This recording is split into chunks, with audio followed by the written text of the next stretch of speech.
Quais são os 3 principais conselhos? Aqui na plateia tem só empreendedores. Na internet tem todo tipo de gente nos escutando, todo tipo de profissão, todo tipo de faturamentos, né? Todo tipo de pensamentos. Mas quais são os 3 principais conselhos para uma pessoa que quer manter a saúde mental, para poder continuar empreendendo, para ter uma família mais harmoniosa, saudável? 3 principais conselhos para a saúde mental.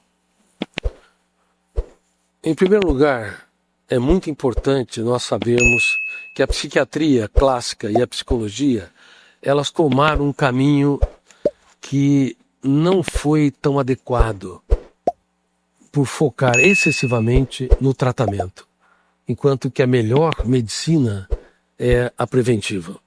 Você está pedindo para mim quais são as ferramentas mais importantes para produzir a saúde mental e prevenir transtornos emocionais. E eu tenho gastado décadas pensando sobre isso. Você falou sobre Cristo. De fato, os alunos deles tinham gravíssimos problemas. Foi um risco enorme ele escolher um tipo de jovens que só lhe davam dores de cabeça. Poderia não funcionar.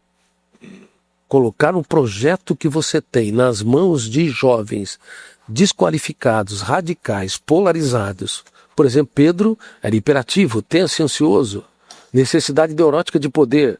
Tomé era paranoico, acreditava na teoria da conspiração, não confiava em nada e em ninguém. Mateus era corrupto, se fosse nos tempos da Lava Jato, talvez seria pego. João, ele tinha uma personalidade bipolar. E ele era o filhinho da mamãe. A mãe dele foi chegar para o mestre, olha, no teu reino político, ela acreditava, por favor, deixa um filho meu ser o ministro da economia sentado do teu lado direito e outro o ministro da justiça. Imagine, olha que turma que ele escolheu. Eles nem tiveram coragem de eles pedirem esse cargo para o professor dos professores. E o melhor deles era Judas Iscariote. O mais dosado, o mais sereno, o mais culto da tribo de Zelote. E o que tinha mais vocação social e que não colocava seu mestre em situações complicadas. Mas ele tinha o mais grave defeito, ele não era transparente. E quem não é transparente leva para o seu túmulo os seus conflitos. Gravem isso. Nunca se esqueça. As pessoas não mudam, não se reinventam, não porque não têm capacidade, mas porque o seu eu não enxerga as suas loucuras, não reconhece seus erros. Como na política. Olha na política. Os partidos raramente fazem uma autocrítica, nós erramos. As pessoas raramente falam assim, eu tive uma atitude inadequada, eu me arrependi por isso, por aquilo. Tem pessoas até que dizem, eu não me arrependo nada na minha vida. Quem não arrepende nada na sua vida é uma criança, é imaturo. Nunca vai ser um grande líder, nem de si mesmo, entendeu? Bom, mas o mestre dos mestres trabalhou ferramentas de gestão da emoção, depois eu posso abordar com vocês sobre isso, se vocês se interessarem. Agora, quais são as ferramentas de gestão de emoção para produzir saúde emocional e prevenir transtornos psíquicos nas famílias, nas relações entre colaboradores, numa empresa, nas relações sociais? Número 1, mudar a era do apontamento de falhas para a era da celebração dos acertos. Quem é um apontador de falhas, quem é um criticista, está apto para conviver com máquinas. Apto para consertar máquinas, mas não para formar mentes brilhantes.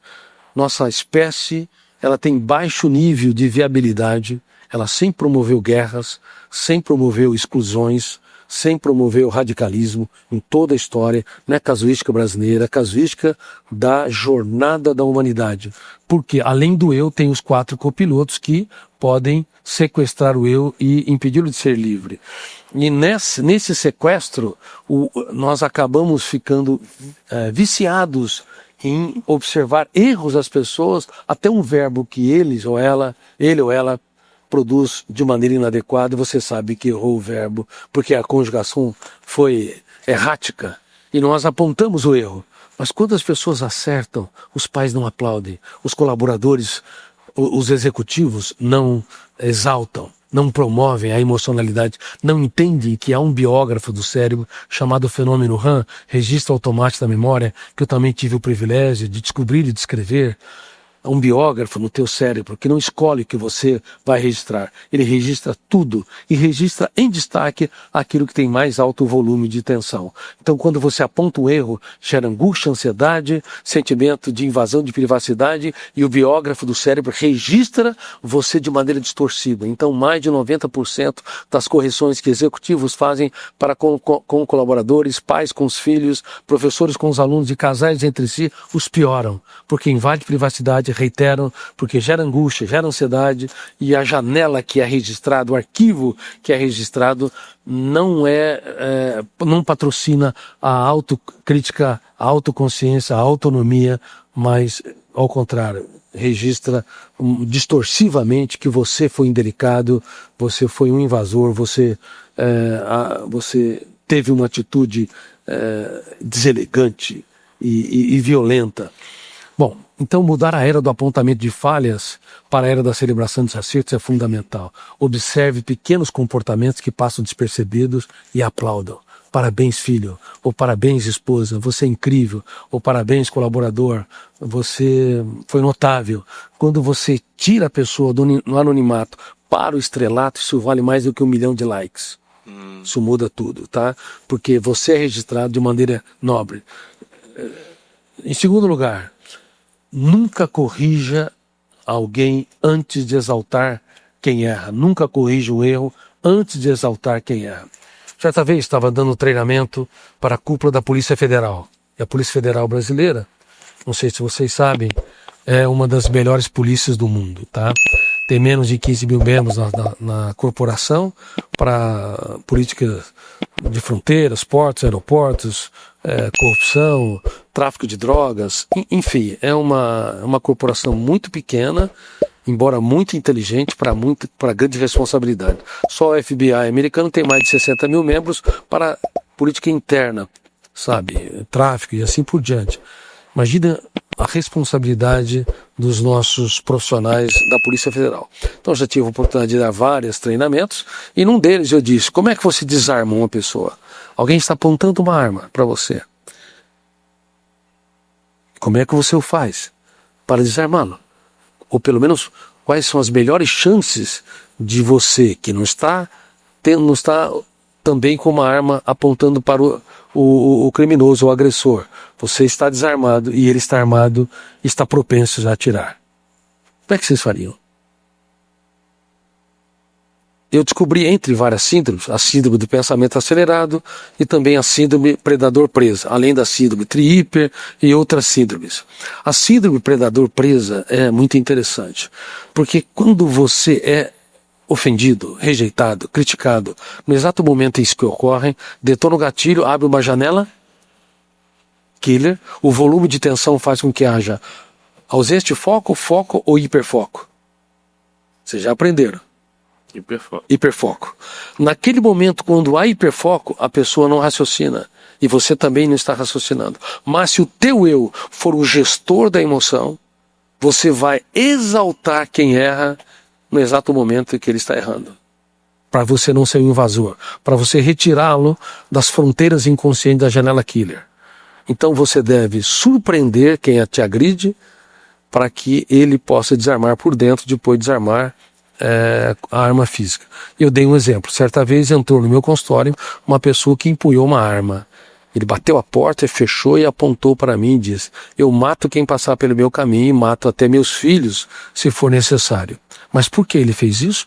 Porque ele era um misógino, era um agressor, ele asfixiava sua esposa e ela começou a fazer um tratamento às escondidas, melhorou muito, se tornou protagonista, mais saúde emocional,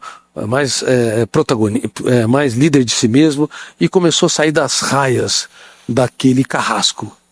Ia pedir o divórcio. Bom, ele descobriu o que estava acontecendo, acompanhou na surdina, percebeu que saiu do meu consultório e apontou a arma para mim.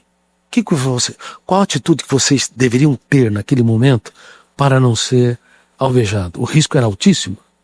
Eu olhei para ele e eu sabia desses mecanismos, porque eu sou construtor da teoria da inteligência multifocal, do programa de gestão da emoção, e eu exaltei aquele homem. Como é que pode uma pessoa tão inteligente precisar de uma arma para expressar suas ideias. Porque se eu me intimidasse, ele era o predador, e eu a presa, ele atirava. E se eu se tornasse arrogante, eu era o predador, ele a presa, ele atirava. Em qualquer circunstância. A não ser que eu tocasse profundamente a emocionalidade dele para romper as fronteiras do hiperfoco. E disse também, como é que pode, não apenas uma pessoa inteligente como o Senhor, precisar de uma arma para expressar suas ideias, mas eu aqui me sentirei honrado em conhecer a história, a jornada deste homem que impõe essa arma, seus sonhos, os seus pesadelos. Eu não te ouvirei como alguém que vai te julgar, mas como alguém que quer conhecer profundamente o que está por detrás desse ser humano que está angustiado empunhando essa arma. Por favor, estou aqui para te ouvir sem nenhum pré-julgamento. Sabe o que aconteceu? Aquele homem, sem perceber, detonou o gatilho, nuvens de gatilho, abriu janelas lights, porque eu não o condenei, janelas saudáveis, relaxou e desabou em lágrimas. E a partir daí, eu comecei a tratar dele, tratar da esposa, fiz terapia de casal, e ele deu um salto sem precedente. Ele era um alemão, os pais passaram por muitas atrocidades no passado, e ele era vítima do seu passado. Só que o passado explica o nosso presente, mas ele não pode explicar o nosso futuro, caso contrário, destino. Não é questão de destino, não é inevitável, é uma questão de escolha. E a partir daí ele escolheu se tornar autor da sua própria história. Uau.